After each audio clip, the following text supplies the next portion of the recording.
Hi guys, माझं नाव अक्षय आणि welcome back to what's my review. So 2025 ची दिवाळी अख्खा महाराष्ट्र आठवण ठेवणार आहे. पण रिलीज होणार एक मराठी चित्रपट ज्याचं नाव आहे पुन्हा Shivaji Raje Bhosale, written directed and produce by Mahesh Manjrekar. या फिल्मचा प्रिक्वल म्हणजे मी शिवाजी राजे भोसले बोलतोय और 2009 मध्ये आला होता.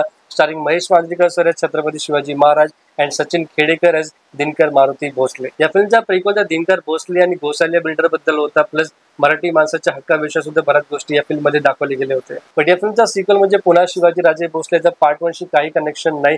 या फिल्म मध्ये आपल्याला एक different story line with new characters पाहायला मिळेल. कारण 2 मिनिटाचा अनाउन्समेंट व्हिडिओ याच्यामध्ये आणि स्टार्टिंगच्या सीन मध्ये तुम्हाला एक घर जाताना दिसेल आणि या घरामध्ये आहे मंगेश देसाई यांचा कॅरेक्टर. सिद्धार्थ बोडके तर डेफिनेटली या फिल्म मध्ये छत्रपती शिवाजी महाराजचा कॅरेक्टर प्ले करत आहे.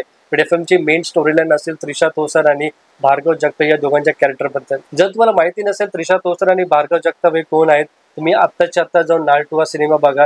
या फिल्म मध्ये यांची ऍक्टिंग बघून तुम्ही नक्कीच बोलणार की यांच्या समोर तर बाकी सगळे ऍक्टर पाणी कम चाय. आणि म्हणून मी तुम्हाला सांगतो की या फिल्म साठी महेश मांजरेकर सरांनी परफेक्ट कास्टिंग केली आहे.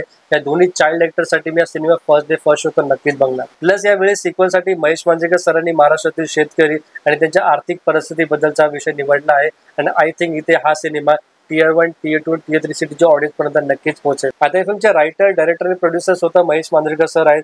So don't worry, this film is in safe hands. या 2 मिनिटाच्या अनाउन्समेंट व्हिडिओमध्ये मला फक्त एक गोष्ट मिस आउट वाटली आणि ती म्हणजे प्रिक्वलचा तो ओजी बॅकग्राऊंड स्कोर जो अजूनही मेमोरेबल आहे. मी शिवाजी राजे भोसले चित्रपट आपण सगळ्यांनी ऑलरेडी 30 ते 50 वेळा पाहिला असेल. 100% शुअर की पार्ट 2 सुद्धा तितका चांगला असेल आणि इमोशनली इम्पॅक्टफुल असेल, specially because of Bhargav Jagtap आणि त्रिशा तोसर. नाळ 2 या सिनेमानंतर पुन्हा इथे दोघांची पॅरिंग झाली आहे. आय एम शुअर यावेळी सुद्धा तितकी चांगली परफॉर्मन्स डिलिव्हर करते. सिद्धार्थ बोडके यांची लास्ट फिल्म देवमाणूस होती आणि त्या फिल्म मध्ये त्यांनी एक नेगेटिव्ह कॅरेक्टर प्ले केलं होतं and he was terrific in that particular character. आणि यावेळी ते छत्रपती शिवाजी महाराजचा कॅरेक्टर प्ले करत आहे. So huge responsibility.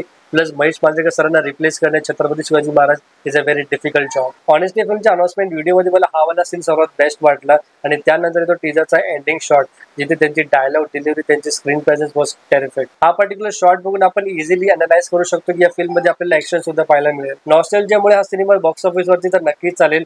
Plus Diwali release आहे तो ऑडियन्सची तर गर्दी झालीच पाहिजे. बाकी तुम्हाला फिल्मचा अनाउन्समेंट व्हिडिओ किती आवडले कमेंट सेक्शन मध्ये एकदा नक्कीच सांगा. आणि व्हिडिओ शेवटपर्यंत बघण्यासाठी मनापासून धन्यवाद.